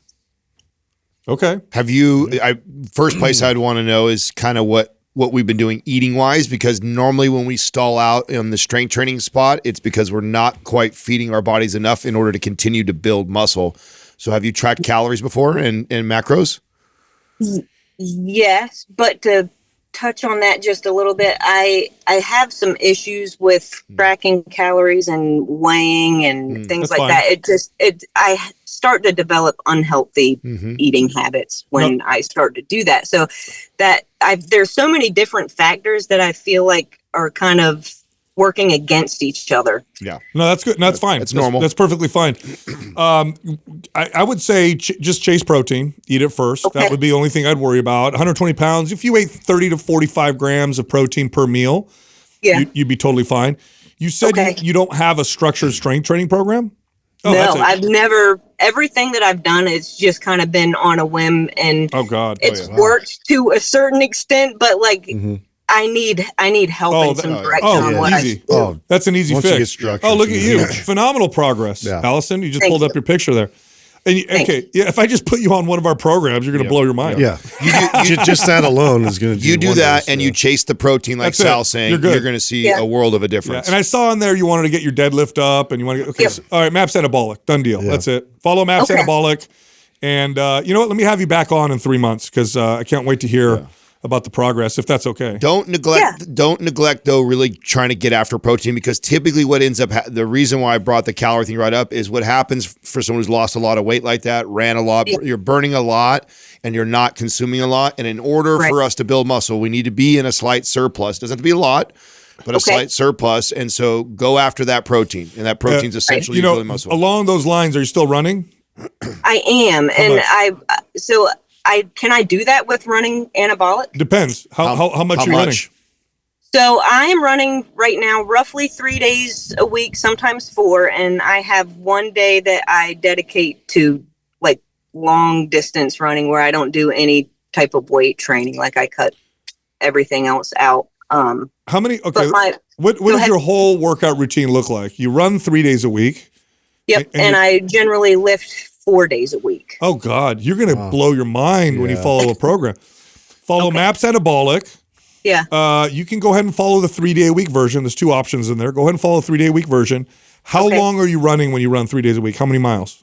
So one day I'll run a 5K. One day I'll run literally like as long as I can. And sometimes that's between 15 and 17 miles, which is kind of crazy. And then generally the other day it's about like 6 to 8 miles. Okay, here's what you're going to do. You're going to not do that long run anymore. Okay. You're just going to run 2 days a week. You're going to run 5K on both of them. That's it. That's it. That's it. Yep. 2 5K runs just so you can keep some of your endurance and stamina because you love it. Yeah. And then lift 3 days a week, MAPS anabolic. You're going to blow your mind. And for sanity reasons, if that feels like you're cutting so much out of your running, go for nice walks. Put the podcast in your ear and go the same distance you would run. You can walk. the same time. Yeah, right. the same time that you would run for. You can walk for and listen to the podcast. That's right. That's your homework, okay? Okay. You do That sounds like a plan. you do that. You go after protein. Don't need to get crazy with counting. Just go after your protein. Follow MAPS anabolic. We're going to blow your mind. Yeah, and I'm going to tell you something. You got good genetics because if you're building the physique that you are with that kind of That much routine, running, that's you're gonna get real good progress if you do what I tell you. Yeah. You're going to be fun to help. Well, You're going to be fun to I help. know that Yeah. you guys are the experts, so that's why I came to you. No, let's do it. MAPS anabolic, 2 days a week. Okay. You do your 5K run. If you want to do more stuff, you can walk, and that's it. Hit your protein targets. You're going to blow your mind. Yep. All right. Awesome. Well, thank you guys so much. I really appreciate everything you do. You got it. We'll And check back with us in at least 3 months. I want to hear from you. We'll see you then. Okay. All right. Sounds good. Thank you guys. Thank you. That just for people listening right now, that would be that's the kind of client that I would like. Yes. Hire me because I'm gonna blow your mind right now. Yeah. It's gonna be a huge. Because she looks like she knows how to lift, and she's actually just mostly running, and she's beating herself up. So she's got some muscle building genetics there. Yeah. She's gonna do well. very well. Reducing that amount of running and Following focusing good programming. Yeah. God. The one thing that'll be important that I know we didn't get into calories, and I know we don't you don't want to take somebody like that who isn't, but what can happen is and we'll just use hypothetical numbers. Yeah. She went from eating 25 or 3,000 calories all the way down to 1,500. Yeah, she just goes too low. Yeah, and she's really low, and she's doing a lot, and then that'll stall a physique out real quick. And so, if she just kind of focuses on getting after protein more than what she was before, hopefully that gives enough of a little bit of a boost in calories and what the nutrient that she needs, and she'll build. Our next caller is Stella from Illinois. Stella, how you doing, Stella? How are you? What's happening? I'm doing great. How are you guys? Thanks for having me. Yeah, how can we help you? I'll read off my email and just get straight to it. So, a mom of 4. I'm 42 years old. I have a 14-year-old, 9-year-old, 6-year-old, and almost 9-month-old. So I don't even. There's so much to kind of talk about. So I stopped drinking caffeine in the past 3-4 months. And so in the meantime, that was giving me a lot of calorie intake because I had a lot of cravings with the coffee. And it sounds crazy, but plus energy drinks, plus pre-workout and all that stuff. So I cut it all out, kept going to the gym 4 or 5 times a week, felt really fatigued, really terrible. So with the calorie intake, because I was tracking my calories, I just decided that I was reverse dieting. I was like, you know what? I'm going to call it reverse dieting. It is what it is. And so now my big question is, because the baby still doesn't sleep great. She's a good baby, but I'm still waking up. I'm not getting any more than 3 to 5 hours of a good shut eye at the end of the night. So I'm up early with her between 5:30, 6:30, 7 o'clock. We get up and I'm up for the day. The only thing that's consistent throughout my day is my 9 o'clock class that I take. I go to the gym at 9 a.m. And after that, I come home, do whatever at the house. Then I go to work between 2 and 3. And then I get home around 9 or 10. And whenever I get to bed, I get to bed. So that's my big question now. So my concern is I want to start a calorie deficit because I do want to lose some weight now that I feel much better, more like myself. I'm seeing really a lot of more improvement at the gym. I felt like my nervous system was shot because of all the caffeine intake. So that's good. I feel stronger. I feel better at the gym. So I feel like now I'm ready for that calorie deficit. I've been in a deficit before. Before the baby, I was probably in the best shape ever in my life. So then I got pregnant and kind of back to where I started. So I want to start my calorie deficit. I slowly have decreased my calories just a little bit because I need to maintain that energy. I stand all day for work. I'm a salon owner. Problem is I just don't know my time frame for eating because I want to maintain a calorie deficit, obviously keep my energy, but it's hard for me to kind of guesstimate that window because I'm up so early and then I'm kind of up kind of late. It is what it is. So that's like my biggest concern right now. Yeah. Are you still breastfeeding or no? No, I stopped that. I got to say this too. By the way, you mind if I talk about how much caffeine you were taking at your peak? Because you wrote it. No, I don't mind at all. So, and by the way, I've trained a lot of people like you, Stella. You're what we would call a cortisol junkie. Yeah. So this like you fit in an avatar. Salon owner, lots of caffeine, little sleep, go. Savage. You're burning You're burning the candle at both ends. Oh yeah, like that midday crash is like another level of awful. Yeah, but So what you shouldn't do is go on a calorie deficit. You're going to throw another piece of stress at your body. And you'll crash. You'll crash out hard. You'll probably get some hormone issues if you haven't already. I want to know more about the 9 a.m. class also. Yeah, and then that's the other thing I was going to say.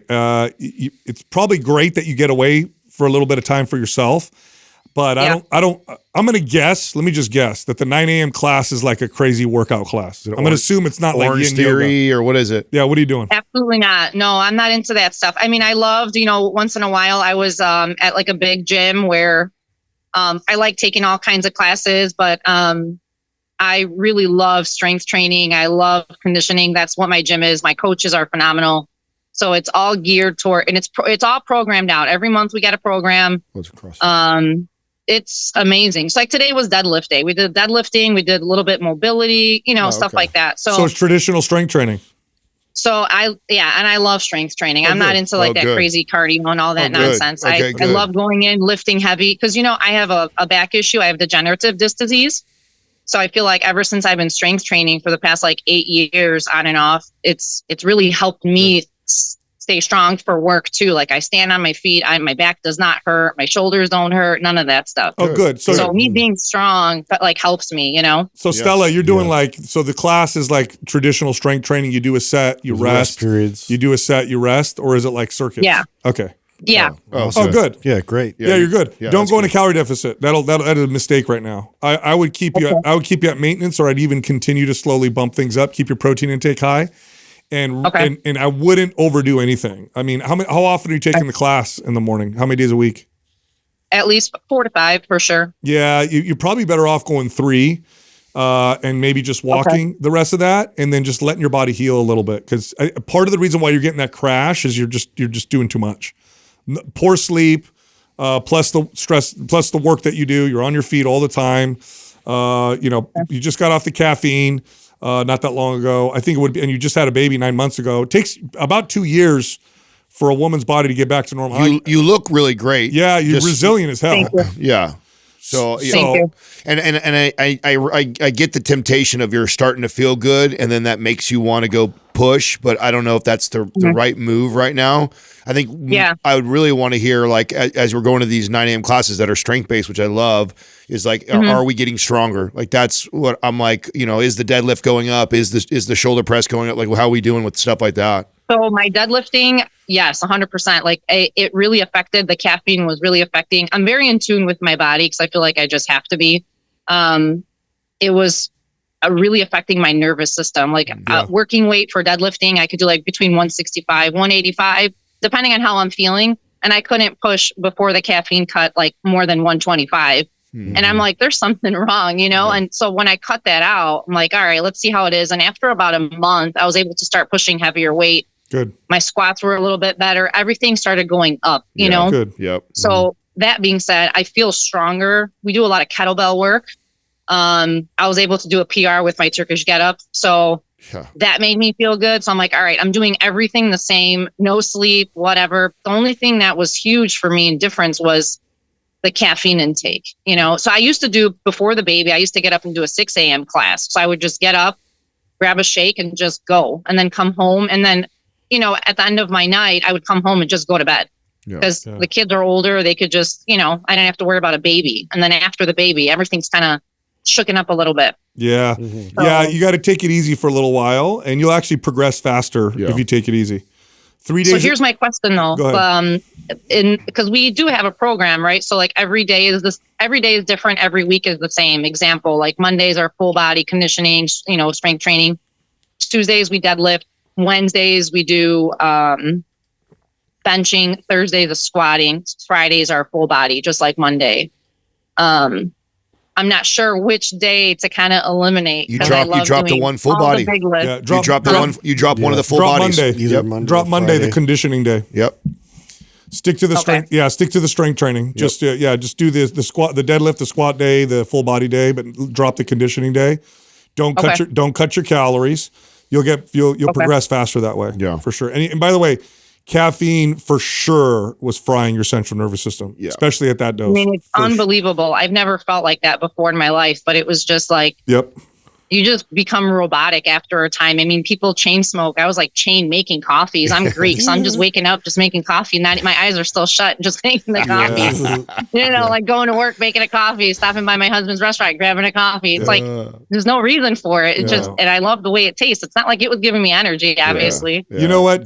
Good for you, though. I mean, coming off of that is a lot. Not a lot of people can make it off of that. So good for you. Ashwagandha would be a good supplement for you. So would I started taking it. Good. Oh, good. Ashwagandha. The red juice by Organifi is incredible. Yeah, creatine would be good. And I would also take creatine too. Good. And I would also look at magnesium, vitamin D as well. Okay. So you probably eat meat, so you're probably okay with your B vitamins. You're Greek, so I haven't met too many vegan Greeks. So yes, yeah. So, but magnesium would probably be another supplement. You're doing really good. I think I would just be encouraging you to let's wait a little bit longer. Let's wait till the baby's a little bit older before we start to get a little crazy. And if I can get you stronger and eating a little bit more calories, that's the main goal right now. I feel like can we keep going up? Can we keep going up on calories? Can we keep getting stronger? And then as the baby starts to give you a little bit more sleep, then we can say, okay, maybe pick up that class again, or let's cut now. But right now, I think you're just starting to feel really good, and I still think there's more good for you ahead. I hope so, because I love it. I mean, it's like the gym is the only thing that is consistent for me. So if I don't go, I'm literally at home like, all right, what am I doing? You know? You could go for a while. So Monday, instead of doing the conditioning class, if you found something like a yin yoga, you could do that. That'd be good. Something recuperative, or even walking would be good.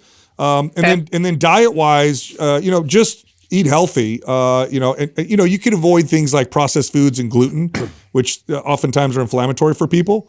But and you said your husband's restaurant, and you're Greek, so you got great access to good meat, good rice, good vegetables. Mm-hmm. I think if you stick to that, some fruit, I think you'll do great. All right. What window frame would you suggest considering and I don't want to call it fasting because I don't like that word at all. I just need like that window where it's like, all right, you're up at 6 a.m. and then you're going to go to bed at like 10 p.m., 11 p.m. When do you think a good cutoff would be for that? Now, why do you want to cut off? Is it because of the structure? I feel, and I just don't want to go to bed eating at like 9 p.m. You know what I mean? Unless you don't think that's a problem. I think if you don't eat an hour or two before bed, typically. In the morning, though, you should start with a little bit of protein and fat in the morning. That helps stabilize blood sugar for the whole day. Okay. And so you don't think it's a big deal, like for me to stop eating after certain points? No. But in a couple hours before bed, so it doesn't affect sleep. But in the morning, like even if you ate like just a couple eggs, just to give you some fats and some proteins, that tends to stabilize blood sugar throughout Especially the day. if what you're eating later too is balanced and good. Yeah. I mean, if you're making good choices, I actually don't even really care how late you're going, really, especially if you give a little bit of a break before bed. Like my husband cooks every night. He has the kids at night while I'm at work. So like yesterday he grilled, so he'll grill some steaks, vegetables, or I just come home and just like have just a steak, Yeah, there you go. Yeah, that's great. Perfect. So I eat good, but perfect. That's it. That's it. That's awesome. I did get a few programs too, like in the beginning when I was home with the baby. I got there was like she was born in October, so there was like a holiday bundle. Yeah. So I picked it up. Those are awesome. Yeah. Well, you're very resilient. Did you say you're 42? You look a good 7 years younger than that. Okay. Yeah. It was the baby planned, by the way? Not really. I mean, I listen, God has other plans. I was in the best shape ever. And I was like, man, I feel so good. I've never felt better in my life. And, I'm standing in front of a mirror all day. And like my clients were like, man, you look awesome. And I'm like, yeah, dude, I'm walking my steps. I'm telling them everything I hear about. I'm like, you guys don't listen to podcasts? Like, I'm always like, there's this podcast. There were a bunch of dudes. I've told their brothers. So I feel like literally listening to you guys is hysterical. I'm like, I feel like I'm with all the boys. That's great. And it's so fun. Like I crave it. I get in my car and I drive to work and I'm like, all right, 10 minutes of this and I'm like ready to go. You know, Also, I just throw you guys on no matter what. The fact that you went into this pregnancy in the best shape of your life, you're going to be so grateful you did that. I mean, to me, that is that all the setup is everything. All the clients I trained that had babies, the women that went in their best shape of their life, man, you come out great. You rebound great. You'll be and you're very common where I have to tell them like, hey, hold on. I know you're ready. I know you're ready to go get after it again, but it's still going to keep getting better by taking it easy. And don't worry, there's going to come a time. And I have to like, if it's okay to give a shout out to my coaches in my gym, I would love to, because they're phenomenal. I mean, it's doing good not work. a gym. They're two amazing trainers, and it's a privately owned gym, and there's so much like work and effort and patience that they put into all of it. And I bring the baby with me. It started off with like, all right, I'm going to slowly come back like 2 days a week. And they're like, of course, bring the baby, you know? Oh, so she would sleep half the time, and then somebody would pick her up. And like now she comes all the time, and she just hangs out. And if it wasn't for that, I don't even know what gym I would be able to go to, you know? So awesome. Give them a shout out. Who are they? Yeah. So it's Ray and Robin, and they're in Park Ridge at Adaptable PT. They're just phenomenal. I mean, I love the structure. I love the fact the way the classes are structured. If I was going to do a class, that's rare to find. That's how I would build it. It's like that. We talk about that all the time. We're like, if you were to do a class, it would be focused on the lift, and then you have a full. I love what they're doing. Yep. So they're amazing, and it's I constantly tell people all the time, like, you got to like work out and just be functional. Like you like, I have kids, I have to be able to like move and function and do stuff, pick them up, do all the good things, but. A lot of people are scared of it because it's like, so do you guys do cardio? That's like the number one question. I'm like, what does that even matter? Like, who cares about cardio? Like, you're sweating. Are you going to sweat? Yeah, you're going to sweat. So, well, good job. But yeah, they're great. Good job. Awesome. They're doing good. Keep it up, Stella. Thank you. Thank you. Yeah. Thank you guys. You guys are doing amazing. It's just incredible to just listen. Appreciate it. Thank you. Thank you so much.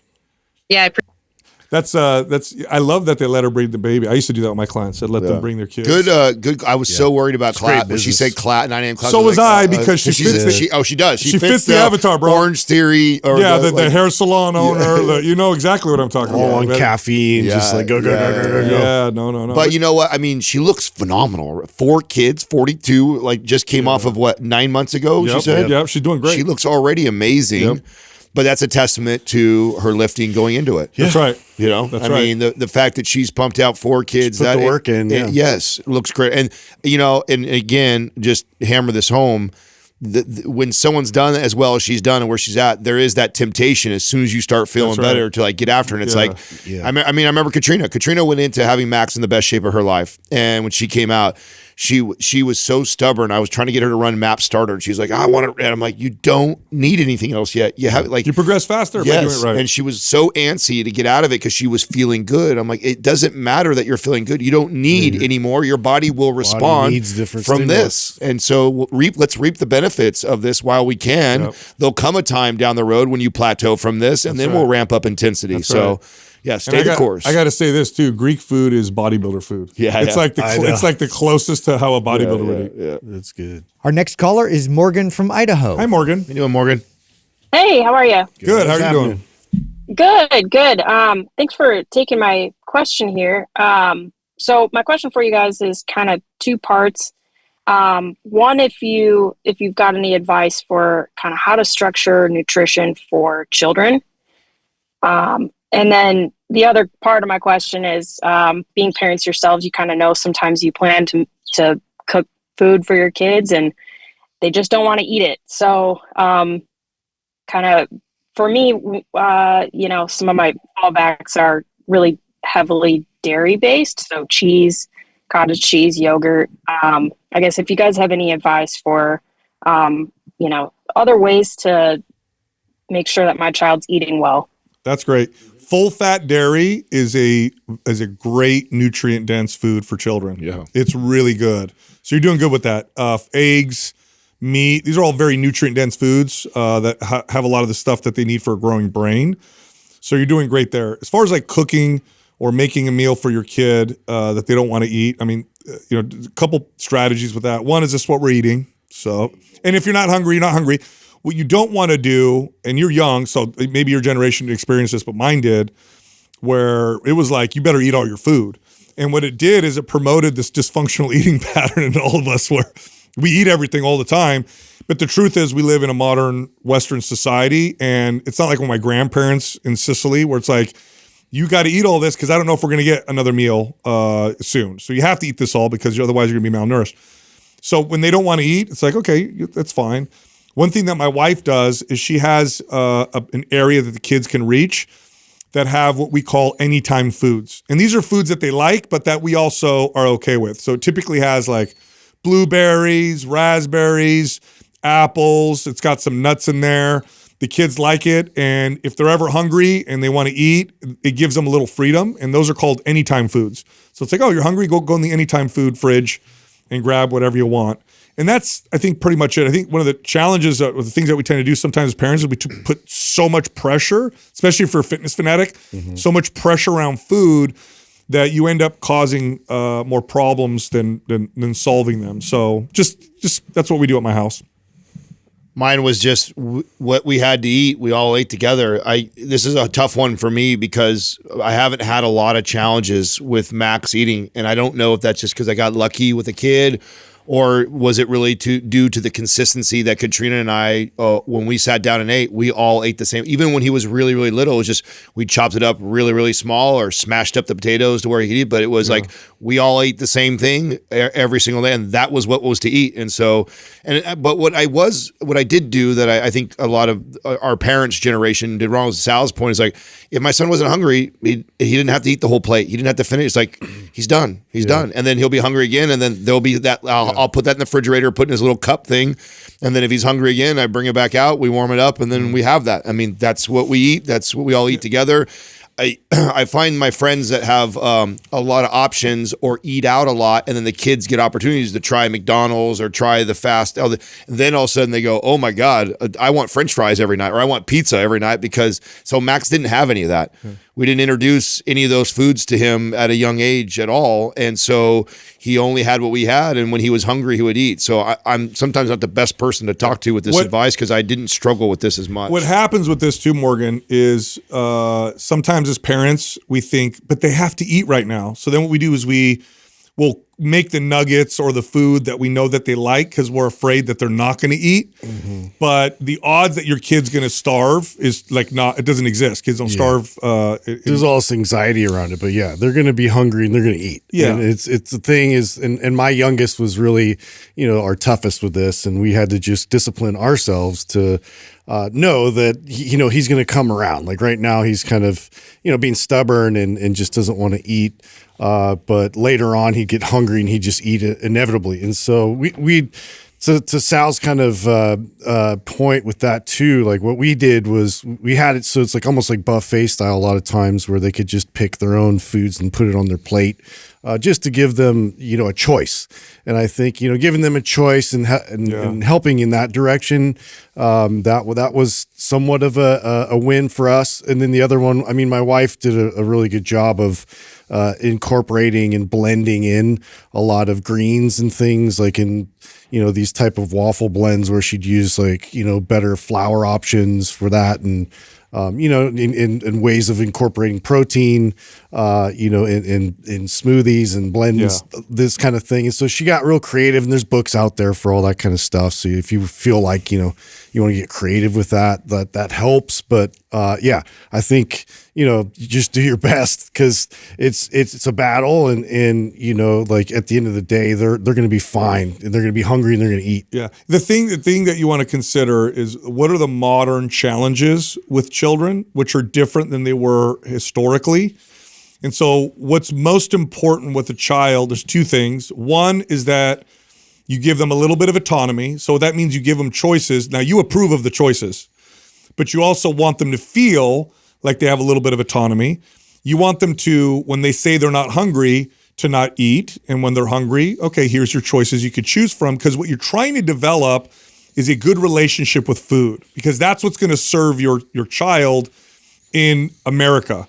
In America, in a modern society, a good relationship with food is what's going to keep him healthy. Not that he has to eat everything or eat when we're supposed to eat. That actually can serve in the wrong direction. As far as like macro splits and stuff like that, I think we get a little too. I don't even worry about that. No. Even though I say Max is this great eater, I'm also not measuring his grams. I don't care. Like you eat. Here's the things we eat. Here's a portion of meat. I'm not really weighing it, tracking it, wondering what his like. As long as he's every meal, we're getting a little bit of protein, a little bit of carb, and then like one way to like with helping them develop their palate is what you would do. So what my wife does is she puts a plate forward with different options, kind of like what Justin said, and she'll put like 1 or 2 things that she knows they like, one thing that maybe they'll eat that we want them to eat, and then we'll put a new food on there. And we'll give them the option. Same thing. And oftentimes they don't touch the new food, but sometimes they'll taste it. And what she'll do is she'll introduce like, sometimes she'll put like sugar-free, ultra dark chocolate. Why? Because it's gonna introduce bitterness to their palate. Or she'll put an olive or like broccoli or asparagus, kind of these stronger flavors. And then little by little, what you see, is that they'll taste a little bit of it, and then they'll start to develop more of a palate.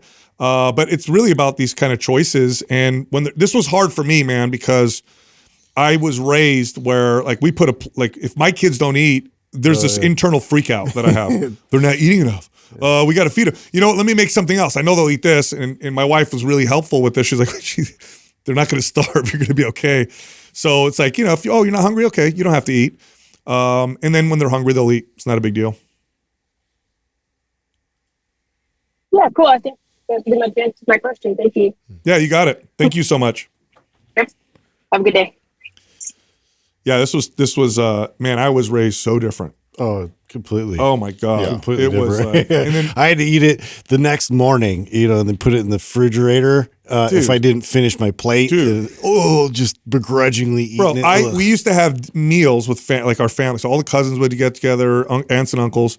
And my grandma would literally, I swear to God, she did this. She would come out, love her, wonderful woman, but she was raised totally different time. She had a timer.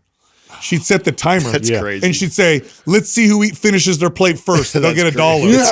It's crazy that what are you doing, What's bro? crazy is the whole family didn't turn obese from that, bro. That's so we crazy. have a lot of obesity in my family, or, bro. or bulimic.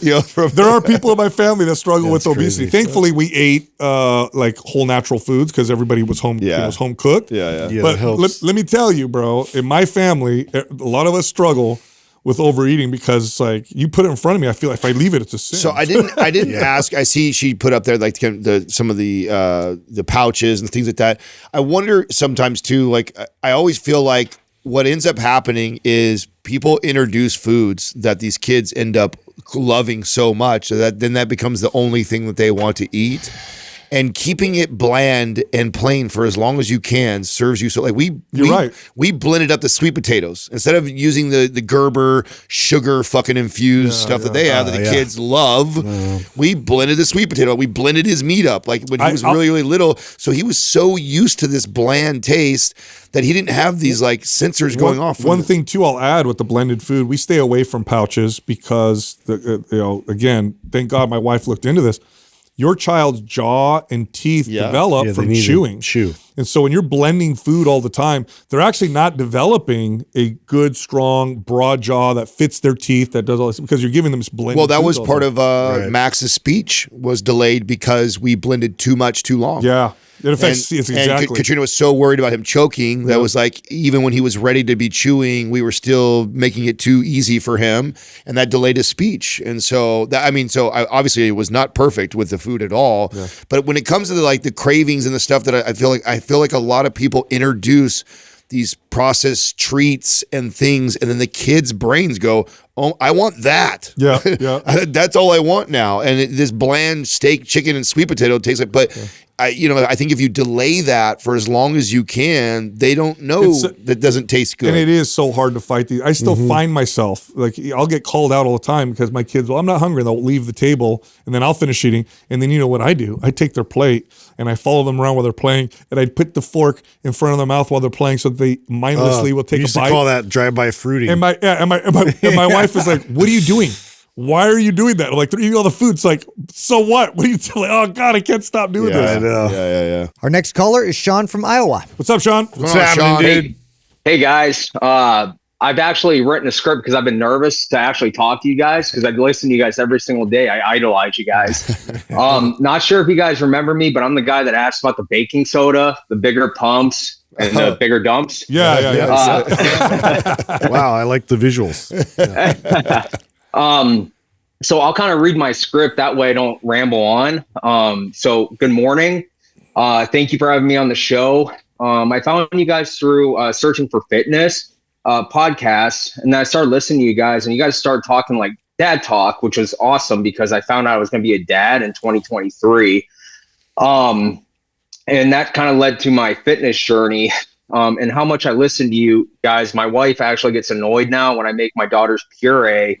I'm like, I'm going to grab the earth candy and puree up some strawberries for her. She gets annoyed with it. So anyways, my daughter's 10 months old. She sleeps throughout the night. She's perfect.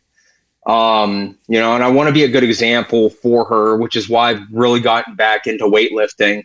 I did Orange Theory. I think I may have overtrained a little bit with that. So I just started lifting weights. I was always into it. So my story kind of is my parents both passed away young. My dad was 43 and my mom was 51. I'm 37. And now that I'm kind of getting closer to those ages, I don't want my daughter to lose me at a young age. And I hear you guys talk about longevity with weightlifting and all that stuff. But anyways, after my mom passed away, I buried myself in work, kind of stopped lifting weights, and I did Orange Theory. Now that I'm lifting weights, I feel better. Adam, your YouTube series inspired me. Your playlist was fire, so I tried to create the same playlist. I changed my diet and approach. Now I'm doing a whole body workout 3 days a week. I walk between 15,000 steps and 20,000 steps daily. I saw you did a DEXA scan. I didn't know what that was, so I looked into it. And I did one on July 7th. So my question, I was kind of disappointed with my DEXA scan. I want to cut fat and build muscle at the same time. And I did in-body scans, which is kind of why I was disappointed with the DEXA. My first in-body scan was in December 2024. I weighed 196 pounds. My body fat was 20%. Skeletal muscle was 90.6. In June, my weight was 188, body fat was 15.4, and then my skeletal muscle was 91.9. When I did my DEXA on July 7th, my body weight was 186 pounds. My body fat was 21.8%. My lean muscle mass was 147 pounds. So I was a little confused because my waist went down from January of 2025 from 37 inches down to about 32 inches. So then I got into my own head and I started asking ChatGPT questions, and ChatGPT is super nice. It will never let you jump off the ledge. So what I did was I did a reverse diet, kind of just listening to you guys and doing a little bit of research. I may not have done it correctly, but I cut from 3,000 down to 2,000 for just a couple of weeks, mainly just cutting carbs out. And then I slowly each week introduced 100 calories of carbs back into my diet. For some reason, my body seems to operate better with low carbs. I don't know why, because I was seeing strength still coming through. So currently my maintenance is roughly about 3,400. I do track my my calories through Fat Secret. Again, thanks, Adam. My body, operated better with carbs or without carbs. And I never have a problem hitting my protein targets. I do it through mainly whole foods. I mean, I will kind of cheat a little bit and have Greek yogurt with whey protein or my Ninja Creamy with whey protein. So I'm just like kind of confused. I don't think I look like I'm 21% body fat. I do want to look ripped, for my daughter, just so any boy born between the years of 2021 and 2025 fear me later on in the future. So I don't know what I should do next. I've never had a problem losing weight. It was gaining like weight. Now it's kind of like reverse since I'm a little bit older. Yeah. Let me address a few things. First of all, you look really good, bro. You're doing great. Thank you. Okay, so let's start with that. We're looking at your before and after right now, and you already look like a dad that can kick most dads' ass already. So you're on the right path if that's your main goal. Mistake number one, you don't ever want to compare an in-body to a DEXA scan. Of all body fat testing, the most important thing about all of it is to use the same thing consistently if you're going to judge it.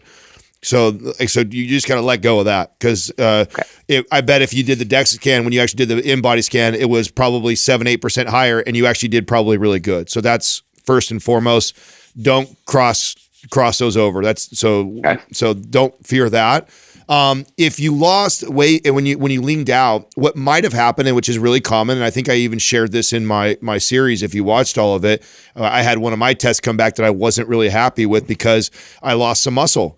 I cut too much, and that's not what my body wanted to do. It still needed to be fed calories, and it still wanted to build. And so even though the scale went down a little bit, I lost almost as much body fat as I did muscle, and so it didn't give me the body fat percentage change that I wanted. And so that's really common when people do that. When people go into these cuts, they cut too aggressively, and then their waist comes down, the scale goes down a little bit, but they also lose muscle, and so then the body fat percentage doesn't show up the way they'd want to show up. And so I would caution you of those things, and then I'd also tell you probably not to trip on it too much, dude. Well, it's very obvious from your pictures that you're doing good. I don't think you're at 21%. Your picture looks like 15, 16 at the most. Yeah.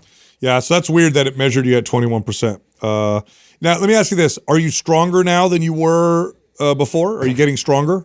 Oh, yeah, every workout. I mean, I'm trying to do a 400-pound deadlift raw, and I did 355 on my deadlift, and before I was only doing about 285 for reps. Yeah. If you lost weight and got stronger, you didn't lose muscle. Yeah. That's the odds are you didn't. The odds are you gained muscle. Mm-hmm. And strength is about as objective as it gets. There's more. The weight is consistent. Body fat tests are interesting. They're really fascinating to me sometimes. Like I would no way think you're at 21% by that picture. You look a good 15, 16%. You're at a healthy body fat percentage. Yeah, you look great. You really do. Yeah. So and if you said you're eating 3,400 calories right now?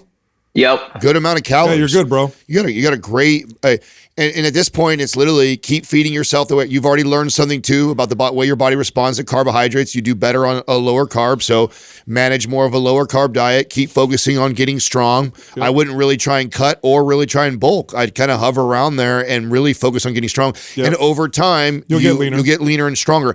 And a better gauge actually is to take the most recent picture. Don't look at it. Don't worry about nothing for the next month or two, and then take another one, and then put those suckers side by side. Same lighting, same time of day, same everything, and then look at that and tell me if you're happy. And then I don't give a shit what InBody or DEXA says. If you look at those two comparisons and you're like, hell yeah, I'm definitely changing, and I'm happy with the way I'm changing, you're on the right path. I think you're in a good place. 3,400 calories, where you're at already. Yep. I mean, you're in a solid place. You don't need to do anything. Keep getting strong. And just so you know, we used to call 15, 16%, which is what you look like. That's the athletic body fat percentage. Mm-hmm. So 6-pack shredded, 9%. That's not really athletic, although you see athletes at the pro level who are shredded, but it's a different animal. But 15, 16%, great body fat. I mean, that where I feel the best personally is hovering right around 13 to 16, that range. Like the 13 is what I consider my lower lean, and I'm a little bit leaner, but I still feel good. Even as high as 16, I still like that's the range that my body likes to be. I feel good. I still look like I work out. I don't look like bodybuilder Adam, but it's okay. That's the best version. Yeah, the best version of me doesn't walk around like bodybuilder Adam. It walks around 13 to 16%, and you also have nice flexibility with diet, meaning I can still have a nice burger and fries every now and then, and to me that's a way better life, and maintaining that, and you will be able to kick most dads' asses looking the way you are. Really fine. And strength is the metric. Just if your strength's going up, you're doing good. Okay, awesome. Yeah, no, I mean I'm going to do a DEXA here in about 10 weeks anyways, just because I know that was the first one, and I just want to see how I'm progressing. But I'm going to take your guys' advice and make sure, Sean, you replicate what the morning and stuff look like. You want the diet and water intake to look almost identical. So I don't know if you remembered what time of day you took the DEXA scan last time, and what you had consumed food or water-wise. Ideally, first thing in the morning when you wake up, because that's the easiest to be consistent with.